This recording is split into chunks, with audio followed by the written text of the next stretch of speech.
Le Seigneur soit avec vous. Et avec votre esprit. Évangile de Jésus-Christ selon saint Jean.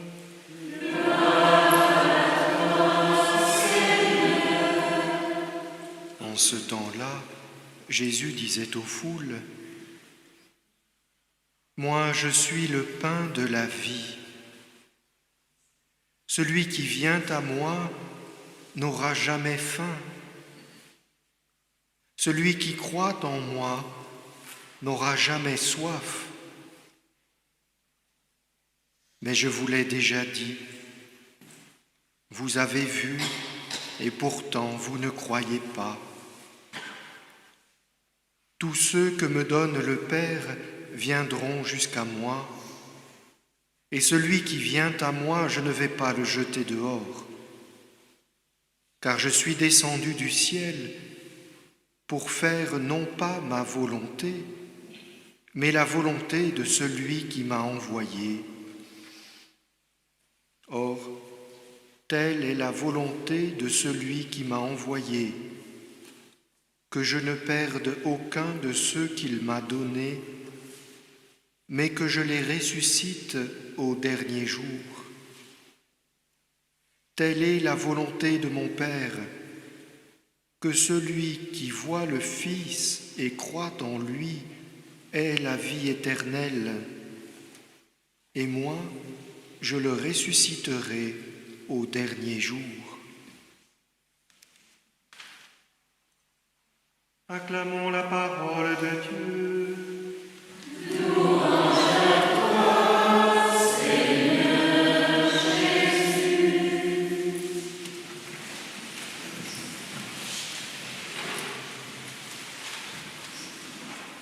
Frères et sœurs, nous continuons notre itinéraire dans le chapitre 6 de l'évangile de Saint Jean, le grand discours du pain de vie. Nous continuons notre avancée dans le temps pascal, si essentiel, car il est celui de toutes les fondations, des fondations de l'Église, des sacrements.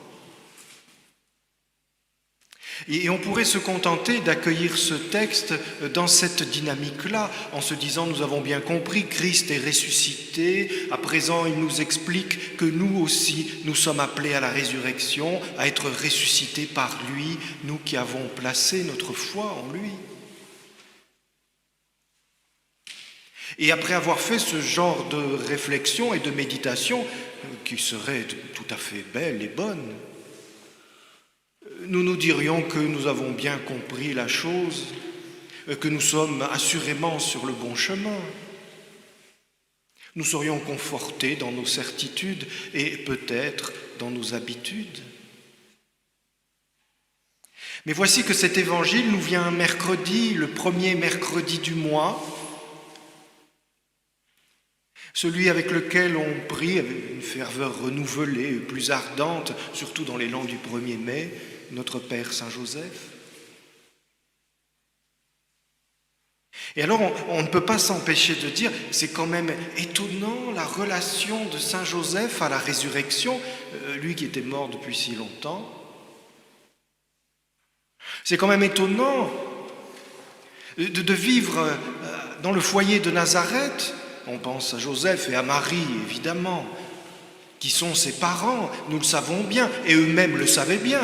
Ils savaient bien qu'ils étaient les parents de Jésus, ils savaient bien qu'ils étaient les parents du Messie.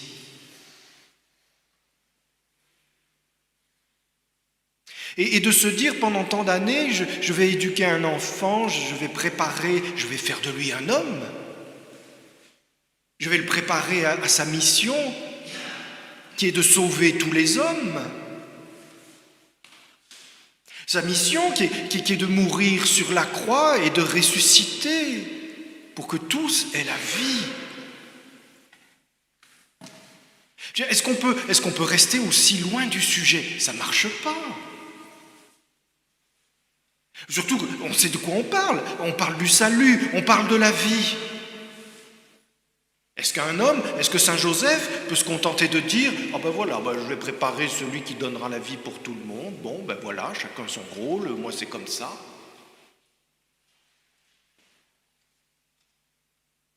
Et alors, si on se pose la question pour Saint Joseph, il faut se demander la même chose pour la Sainte Vierge. Son rapport à la résurrection.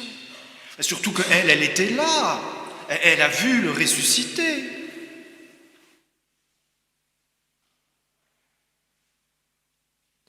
Et alors, on est obligé de se poser la question pour nous-mêmes et de se dire, est-ce qu'à force d'habitude, est-ce qu'en croyant qu'on sait ce qu'il y a à savoir, est-ce qu'on ne se tient pas un peu trop loin du mystère, à la marge du don qui nous est offert ?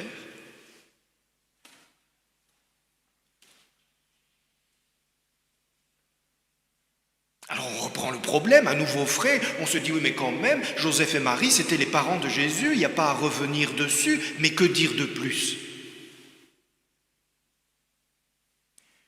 Eh bien qu'ils ne se sont pas considérés, ils ne se sont pas regardés comme les parents de Jésus.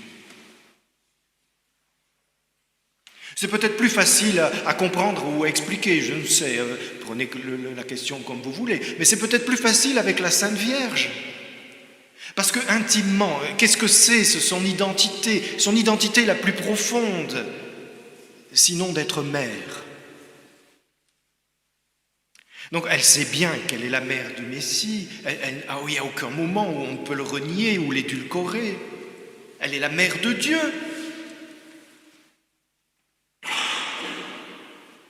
Mais à aucun cas elle ne le considère, à aucun cas elle ne se regarde.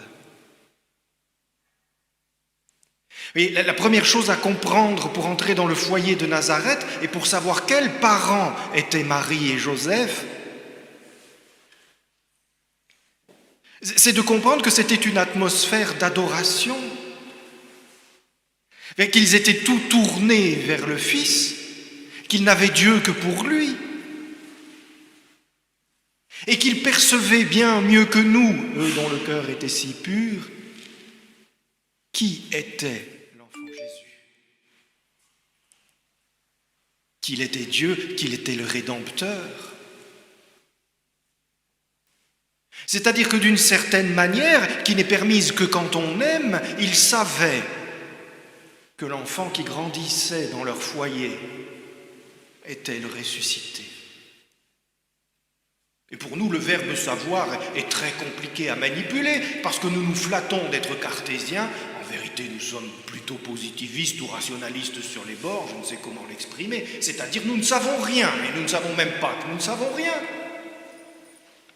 Non, ils savaient que Jésus était le ressuscité parce qu'ils le voyaient. D'une manière confuse à l'intelligence humaine, mais claire au cœur qui aime. Et on ne peut poser ce genre de regard que quand on est débarrassé des regards sur soi, quand il n'y a plus de retour sur soi, quand on n'est que don à l'autre. C'est alors qu'on commence à connaître l'autre.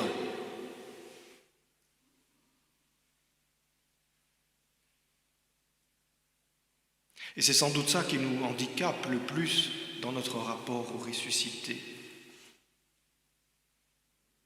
C'est qu'on se dit que c'est quelque chose qui est arrivé à Jésus, qui peut nous arriver éventuellement. Un jour, on en aura le bénéfice, nous l'espérons, le bénéfice, comme un surplus.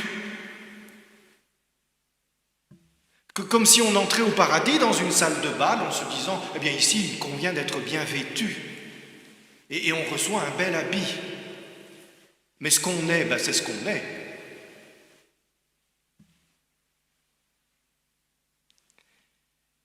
C'est pour ça qu'on n'est pas encore ressuscité. Parce qu'en vérité, il n'y a pas besoin d'attendre la mort biologique pour ressusciter. On peut être transfiguré dès à présent. Il suffit d'une seule communion pour être sanctifié. Une et une seule communion eucharistique sauve le monde entier. Elle peut bien nous transfigurer.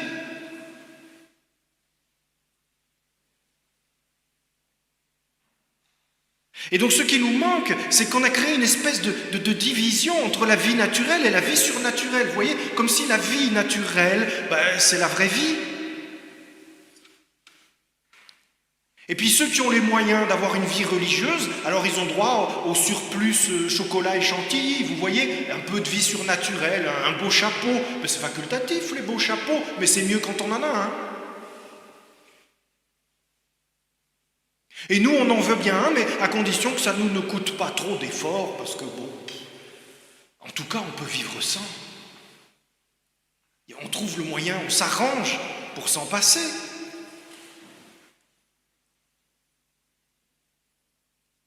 Vous voyez, on se définit d'abord soi-même et ensuite on envisage une relation avec Dieu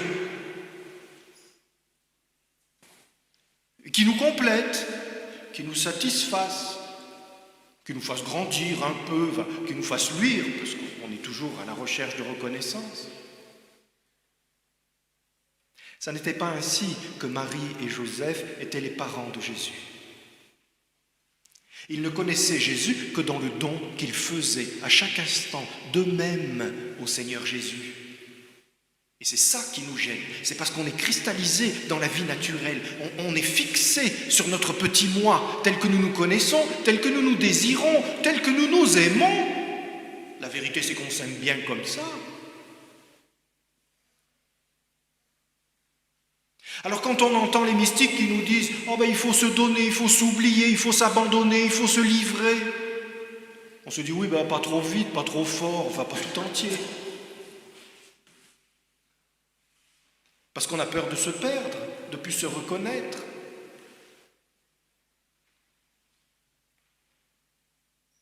C'est-à-dire qu'on a perdu l'essentiel, c'est l'intériorité. On a perdu l'essentiel qui est de comprendre que nous sommes des êtres surnaturels. Nous sommes des êtres surnaturels.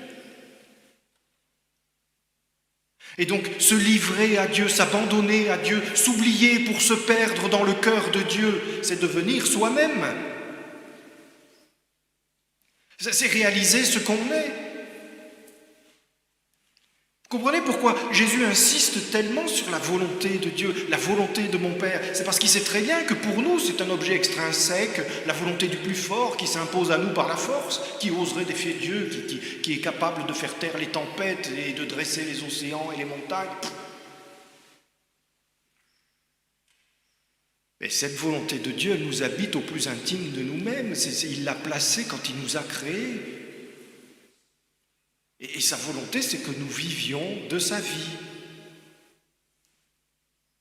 Et c'est notre volonté la plus intime.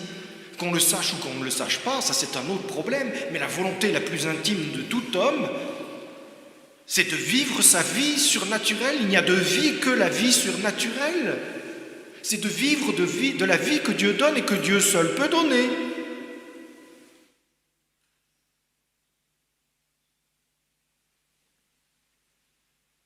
Alors frères et sœurs, il faut rentrer dans cette vie comme un abandon de tout ce qui nous gêne pour être nous-mêmes. Ça serait déjà une manière de renverser la situation. Mais ça ne serait pas assez pour comprendre comment Marie et Joseph sont les parents de Jésus. Comment ils se livrent à lui à chaque instant dans l'adoration. Comment ils s'abandonnent sans se regarder, sans se retourner sur eux-mêmes. Ils ont compris l'essentiel de ce qui fait le mystère de la résurrection, dans lequel nous n'avançons qu'à tâtons, tellement la lumière est aveuglante. C'est qu'on ne peut vivre de cette vie surnaturelle qu'en Christ. Toute grâce, la vie surnaturelle elle-même, ne nous vient que par l'humanité du Christ. On ne peut vivre de cette vie qu'incorporée à Jésus-Christ. Autrement dit, l'élan de la Sainte Vierge, qui ne se réalisera complètement qu'au matin de la Pâque, l'élan de Saint Joseph, ce désir immense qui devrait être le nôtre et qu'aujourd'hui, j'espère qu'il nous en fera la grâce, en tout cas nous allons la lui demander. C'est l'élan d'un désir immense, un désir profond d'être enfin dans ce qu'Aristote appellerait le lieu propre, c'est-à-dire dans ce qui nous est le plus intime, le plus adéquat, qui nous ressemble le plus, c'est-à-dire d'être incorporé au Christ.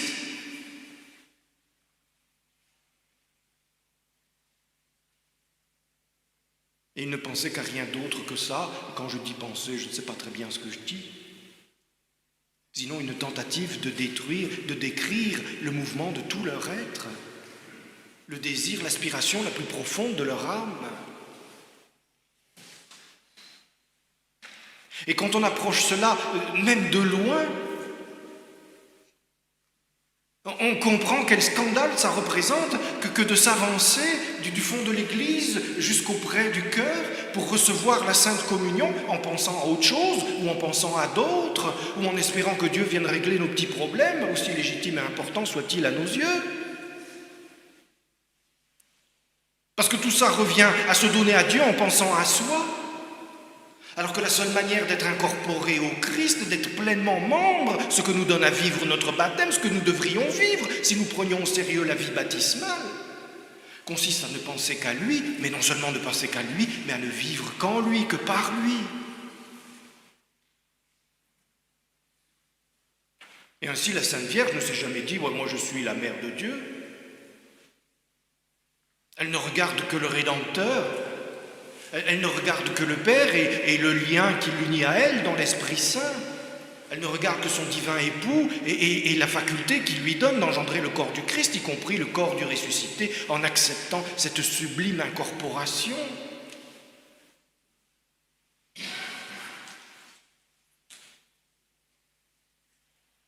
Frères et sœurs, demandons à Saint Joseph cette grâce de faire le ménage en nous-mêmes, de tout ce qui nous encombre, parce qu'on se trouve important.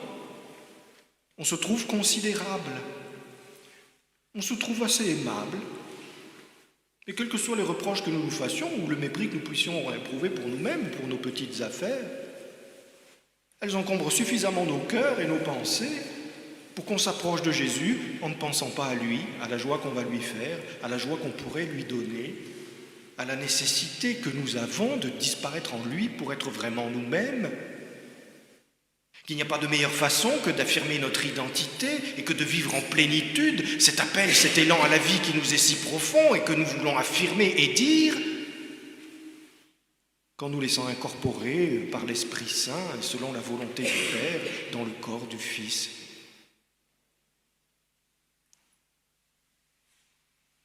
Saint Joseph, toi qui as vécu ça jusqu'à la mort physique, Saint Joseph, toi qui as été tout entier consumé de ce désir d'être incorporé un jour au Christ ressuscité,